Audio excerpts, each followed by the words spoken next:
But అందరు కానీ ఉన్న క్వశ్చన్ ఏంటి అంటే వైఎస్ షర్మిల గారిని ఎందుకని చూయించలేదు? One of the family member, ఆవిడ కూడా పార్టీకి చాలా కష్టపడింది, ఆవిడ కూడా చాలా చేశారు. బట్ ఎందుకని దీనిలో మీరు వైఎస్ షర్మిల గారిని చూపించలేదని చాలామంది ఆడియన్స్ కూడా అడుగుతున్నారు. సో దీనికి మీ ఎక్స్ప్లెనేషన్ ఏంటి?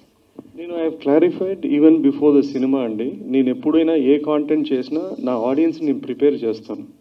నేను సినిమా చూశాక అరే ఈ క్యారెక్టర్ లేదు అనేది ఎప్పుడు కూడా షాక్ వాల్యూ ఉండదు. లాస్ట్ 1 month కానీ I put out saying that ఈ క్యారెక్టర్స్ లేరు. నా ప్రీవియస్ ఇంటరాక్షన్లో కూడా నేను చెప్పింది ఏంటంటే, నేను ఎంచుకున్న కథ తండ్రి కొడుకు ఇచ్చిన మాట. ఒక 2 గంటల్లో నేను ఆ లైన్ని, ఆ కాన్ఫ్లిక్ట్ కావాల్సిన క్యారెక్టర్స్ కానీ సన్నివేశాలు కానీ రాసుకొని డ్రైవ్ చేసింది. సో మనం ఎంత జస్టిఫై చేసినా కూడా they will be people who asking ఎందుకు లేదు అని. ఆ క్యారెక్టరే కాదు, చాలా క్యారెక్టర్ లేదు. నేను చెప్పే సింపుల్ ఆన్సర్ ఏంటంటే, there is no purpose in the story. Real వేరే, అన్రియల్ వేరే, ఆన్ స్క్రీన్ వేరే.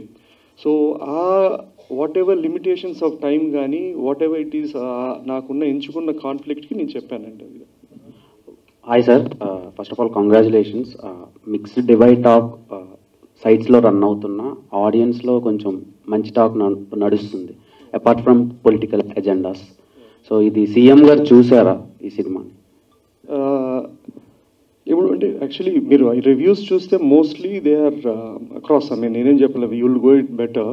I think they been mostly positive. That's fine అండి. సి అది నెగిటివ్ అయినా పాజిటివ్ అయినా ఇట్స్ ఫైన్, ఇట్స్ ఒపీనియన్. లేదు చూడలేదండి, చూస్తారు. I asked him to watch it as soon as possible and when he can will see it అండి. పెట్టలేదు అనే సీన్స్ ఏమైనా ఉన్నాయి? పెట్టలేకపోయాను అని బాధపడి కొన్ని సీన్స్ షూట్ చేసి ఫైనల్ ఎడిట్లో తీసేసినవి. నంద్యాల బై ఎలక్షన్ ఎపిసోడ్ ఒకటి తీసాము.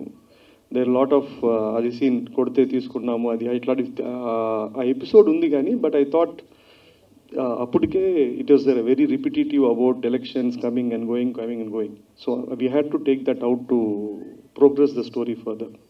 Hi sir, so making wise అయితే మంచి రివ్యూస్ వస్తున్నాయి మీకు, అంటే అపార్ట్ ఫ్రమ్ పొలిటికల్ సినారియో.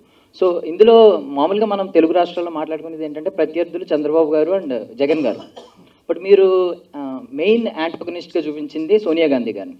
అంటే ఎందుకు అంటే నేషనల్ ఆవిడ కాబట్టి ఆవిడ అయితే రియాక్ట్ అవ్వరు పెద్దగా అని చెప్పి ఆవిడని మెయిన్ యాంటగనిస్ట్గా చూపించారా? ఏం లేదండి, ఇద్దరు ఉన్నారు. మీకు అలా ఆయన యాంటానిగస్ లాగా అనిపించలేదంటే గ్రేట్ అది. సో బ్రహ్మాండంగా ఆయన ఉన్నాడు. ప్రత్యర్థులు అంటే ఆయనకు ఉన్న 2 కష్టాలు, కాన్ఫ్లిక్ట్స్. ప్రత్యర్థులు ఎవరంటే వాళ్ళిద్దరే. మనకు మీరు చూసిన వర్షన్లో చాలా డైలాగ్స్ మ్యూట్ చేశారు ఆర్ తీసేశారు. లేదంటే చాలా యాక్చువల్లీ ద బెస్ట్ డైలాగ్స్ అన్నీ ఆయనకే ఉన్నాయి, చంద్రబాబు గారి క్యారెక్టర్కే ఉన్నాయి. అండ్ అన్ఫార్చునేట్లీ మనకి ఓవర్సీస్ వర్షన్లో ఉంది, ఇక్కడ వర్షన్లో కొన్ని లేవు. అందుకు మీకు ఏమన్నా అనిపించిండొచ్చు, సరే ఎందుకు సాఫ్ట్ అని. అట్లా ఎందుకు చేస్తామండి కదా, అర్థమైందంటే that's I got it. It is not 1% అంటే చెప్పలేను, ఇది స్పెసిఫిక్ అది అట్లా కైండ్ ఆఫ్ క్యారెక్టర్ కాదు.